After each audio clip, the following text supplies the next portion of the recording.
ለምሳሌ በጣም ብዙ ሰዓቱን የምናጠፋው ከ24 ሰዓት ውስጥ ስልካችን ላይ ነው የምናጠፋው።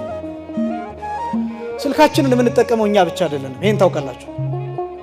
ይሄን ስልክ የምንጠቀመው እኛ ብቻ አይደለም። ስልኩ የኛ ነው፣ በእኛ ገንዘብ የተገዛ ነው፣ እኛ ኪስ ውስጥ የሚቀመጥ ነው፣ እኛ የምንሸከመው ነው። ግን የዚህን ስልክ ስክሪን የምንጠቀምበት እኛ ብቻ ሳንሆን ይሄን የስልክ ስክሪን አስፈላጊ ከሆነ ሌሎች የቢዝነስ ሰዎች ይጠቀሙበታል። የማትፈልጉትን ቪዲዮ ስታዩ፣ ትክክል ያልሆነ ቪዲዮ ስታዩ ያ ሰው በእናንተ ስክሪን ገንዘብ እየሰራ ነው።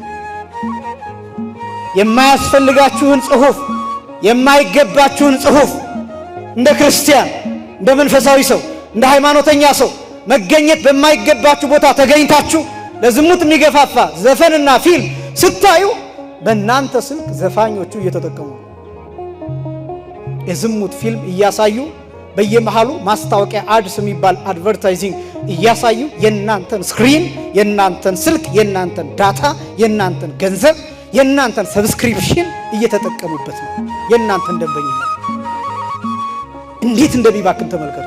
ስልካችን ብቻ አይደለም፣ አይናችን ከሆነ ሰዓት በኋላ አንዳንድ ስልኮችን አይታችሁ ከሆነ ይበቃሃል፣ ረጅም ሰዓት የስልክ ስክሪን ላይ ስለቆየ ይበቃሃል፣ ስልክህን አጥፋና ተኛ የሚል ትእዛዝ ይደርሳችሁ። አይናችን እንዴት ሊጠፋ እንደሚደርስ አይታችሁታል። ጆሮአችን እንዴት እንደሚበከል አይታችሁታል። ሰውነታችን እንዴት እንደሚዝል አይታችሁታል። ጣቶቻችን እንዴት እንደሚቀጥሩ ተመልክታችኋል። ልጆቻችሁ እንዴት እንደሚጎብጡ አይታችኋል።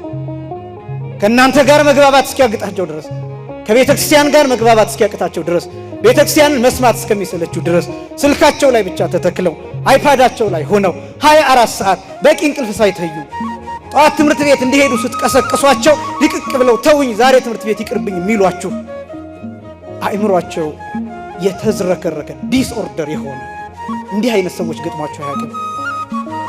ምን ያህል እየከሰረ እንደሆነ ታውቃላችሁ? እንደ ማህበረሰብ፣ እንደ ትውልድ አእምሯችን፣ ሰውነታችን፣ አካላችን፣ አይናችን፣ ጆሮአችን እነዚህ አምስቱ የስሜት ሕዋሳቶቻችን ለስጋው ደግሞ የሚጠበቁት፣ ለማስቀደስ የሚጠበቁት፣ ለጾም የሚጠበቁት፣ ለክርስቶስ ማደሪያነት ለቤተ መቅደስነት የሚጠበቁት እነዚህ አካሎቻችን የሌላ ማደሪያ፣ የሌላ መጠቀሚያ፣ የሌላ ገንዘብ፣ የሌላ ሆኗል። በአጠቃላይ እጃችን የሌላ እጅ ሆኗል።